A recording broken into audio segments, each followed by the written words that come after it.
Hello and welcome to my channel the literary guy. और आज हम लोग इस वीडियो में लिटरेरी क्रिटिसिज्म के बारे में डिस्कस करेंगे।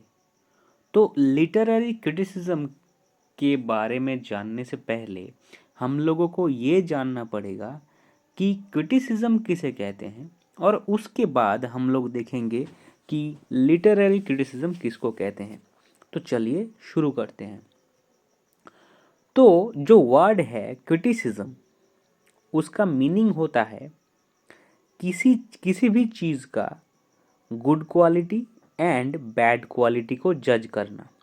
यानी कोई चीज़ कितना अच्छा है और बुरा है, वो दोनों क्वालिटी जानने के बाद आप लोग खुद से ही उसका रियल जो क्वालिटी है वो आप जान पाओगे। तो इसे क्रिटिसिज्म कहते हैं। तो हमारी पूरा लाइफ क्रिटिसिज्म के इर्द गिर्द घूमता है।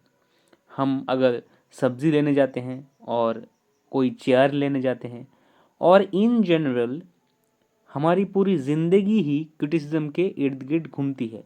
क्योंकि अगर क्रिटिसिज्म ना होता तो पूरी दुनिया वन डायमेंशनल हो जाती। मतलब पूरी दुनिया एक ही चीज़ के बारे में सोचती, और जो अलग अलग डायमेंशनल रियलिटी है, मतलब जो क्यूबिज्म है, एक थ्योरी होता है लिटरेचर में क्यूबिज्म, वो कहता है कि रियलिटी और सच का कोई एक पैमाना नहीं होता। सच का और रियलिटी का अलग अलग पैमाना होता है। तो इसको अगर आपको जानना है तो आपको कोई चीज़ का क्रिटिसिज्म करना पड़ेगा। हिंदी में इसको कहते हैं समालोचना। तो इसको कहते हैं क्रिटिसिज्म। उसके बाद आता है हमारा, अब मतलब देखिए, जो क्रिटिसिज्म है वो क्रिटिसिज्म बहुत तरीक़ों का होता है। एक होता है साइंस का क्रिटिसिज्म, एक होता है न्यूज़पेपर क्रिटिसिज्म, और जो हमारा है, मतलब हम लोग जिसे पढ़ने वाले हैं, उसको कहते हैं लिटरेरी क्रिटिसिज्म। अब आप बोलोगे कि इसको लिटरेरी क्रिटिसिज्म क्यों कहा जाता है? लिटरेरी क्रिटिसिज्म कहा जाता है क्योंकि हम लोग लिटरेचर को और लिटरेचर के जो गुड क्वालिटी है, बैड क्वालिटी है, लिटरेचर कैसे आया, व्हाट इज़ लिटरेचर, लिटरेचर क्यों ज़रूरी है हमारी लाइफ में, वो सब हम डिस्कस करते हैं। इसीलिए इसको लिटरेरी क्रिटिसिज्म कहा जाता है। अर्थात लिटरेचर को क्रिटिसाइज, और लिटरेचर का जो गुड क्वालिटी और बैड क्वालिटी होता है हम इसमें जज करते हैं। तो इसको लिटरेरी क्रिटिसिज्म बोलते हैं। अगर मैं थियोरेटिकल भाषा में बोलूँ तो literary criticism is analysis, interpretation and evaluation of authors and their work of literature, and we can include into it novels, short stories and other. अब जब हम लिटरेरी क्रिटिसिज्म के बारे में डिस्कस कर ही रहे हैं तो उसके साथ ही पैरेलली एक और चीज़ आता है जिसको कहा जाता है लिटरेरी थ्योरी। तो ये लिटरेरी थ्योरी किसे कहते हैं? अब देखिए, थ्योरी का जो मीनिंग है, थ्योरी मतलब तत्व ज्ञान। तत्व ज्ञान यानी जो एब्स्ट्रैक्ट है, जिसको हम अप्लाई नहीं कर सकते। मतलब किसी चीज़ के बारे में जो एब्स्ट्रैक्ट नॉलेज होता है उसको थ्योरी कहते हैं। और एब्स्ट्रैक्ट नॉलेज किसको कहते हैं? जिस नॉलेज को हम हमारी जो सेंसेस है उससे हम वेरीफाई नहीं कर सकते, उस तरह के नॉलेज को हम कहते हैं theoretical knowledge. So theory is something which is very much abstract in nature. तो क्रिटिसिज्म और थ्योरी के बारे में एक वाक्य बोला जाता है कि थ्योरी लिटरेचर का थियोरिटिकल एस्पेक्ट है, वहीं क्रिटिसिज्म उस थ्योरी को प्रैक्टिकल में अप्लाई करना है। यानी थ्योरी है क्रिटिसिज्म का थियोरिटिकल नेचर, और उस थ्योरी को अगर हम लिटरेचर में अप्लाई कर देते हैं तो उसको कहते हैं क्रिटिसिज्म। For example formalism. तो फॉर्मलिज्म एक थ्योरी है, लिटरेरी थ्योरी। अगर हम किसी पोएम को या फिर नोवेल को या फिर ड्रामा को इंटरप्रेट करें फॉर्मलिज्म के लेंस लेके, तो उसे हम क्या कहेंगे? उसे हम कहेंगे फॉर्मलिस्ट क्रिटिसिज्म। तो इसी तरह से काम करता है। तो थ्योरी क्रिटिसिज्म को एक फ्रेमवर्क देता है, मतलब कि थ्योरी एक बॉर्डर है और it is much more abstract और it is much more powerful than criticism. तो ऐसा कोई डिफरेंशिएशन नहीं हुआ है अभी तक, लेकिन मोटा मोटा आप जान लीजिए कि थ्योरी है एब्स्ट्रैक्ट नॉलेज अबाउट लिटरेचर और the lenses through which we see literature.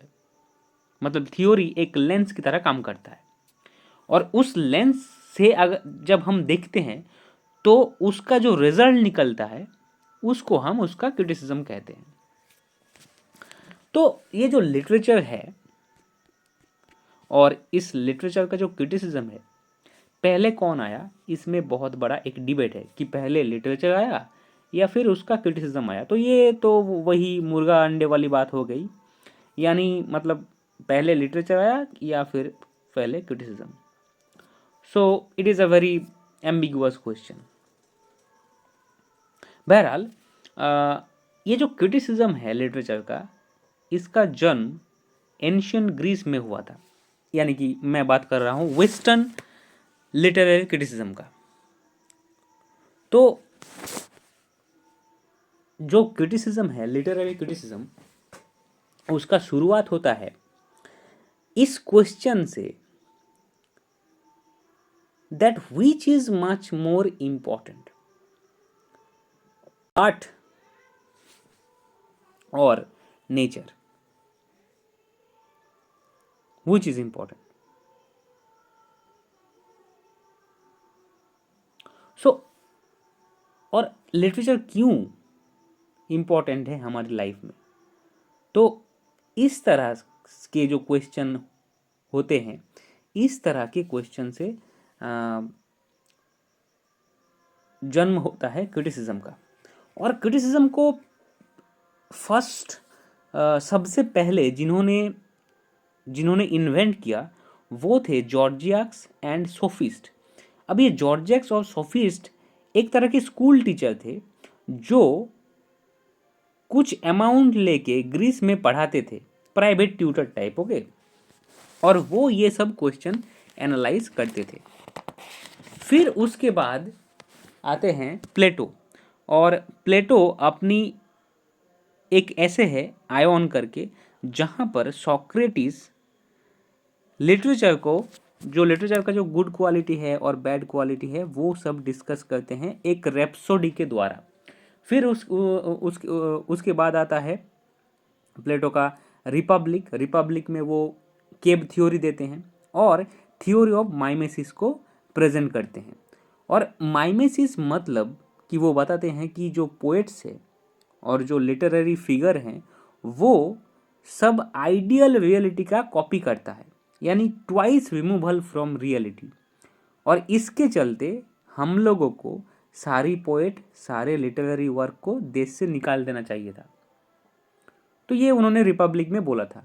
फिर आते हैं एरिस्टोटल, उनका जो बुक है पोएटिक्स, उनमें वो लिटरेचर को डिफेंड करते हैं और वो कहते हैं poets are not liars, they are the creator of new reality, they recreate, they reinterpret, they remake the whole literature. So in the word of recreate, the word create is there. Then Roman period में आते हैं Horace, और Horace प्लेटो और Aristotle को एमालगेमेट कर देते हैं। यानी प्लेटो बोले थे कि लिटरेचर का पर्पस है डायडेक्टिक एडुकेशन देना, लोगों को शिक्षित करना। एरिस्टोटल ने कहा था कि लिटरेचर का कोई और पर्पस नहीं है सिवाय एंटरटेनमेंट के। तो होरेस उन दोनों को ज्वाइन कर देते हैं और बोलते हैं कि लिटरेचर का पर्पस है एडुकेशन थ्रू एंटरटेनमेंट। तो आप लोग समझ गए। फिर आते हैं लॉन्जाइनस। लॉन्जाइनस सबलाइन के थ्योरी रखते हैं। तो आज हम लोग जस्ट एक इंट्रोडक्टरी क्लास ले रहे हैं, उसके बाद जो मेन क्लास है वो शुरू होगा प्लेटो से। तो आप लोग ये प्लेलिस्ट को फॉलो कीजिएगा। उसके बाद मिडिल एजेस में आते हैं, यानी कि रेनेसां लिटरेचर में आते हैं प्लॉटिनस, जिन्होंने न्यू प्लेटोनिज्म को रखा था। उसके बाद आते हैं सेंट ऑगस्टाइन, फिर उसके बाद सेंट थॉमस एक्विनस।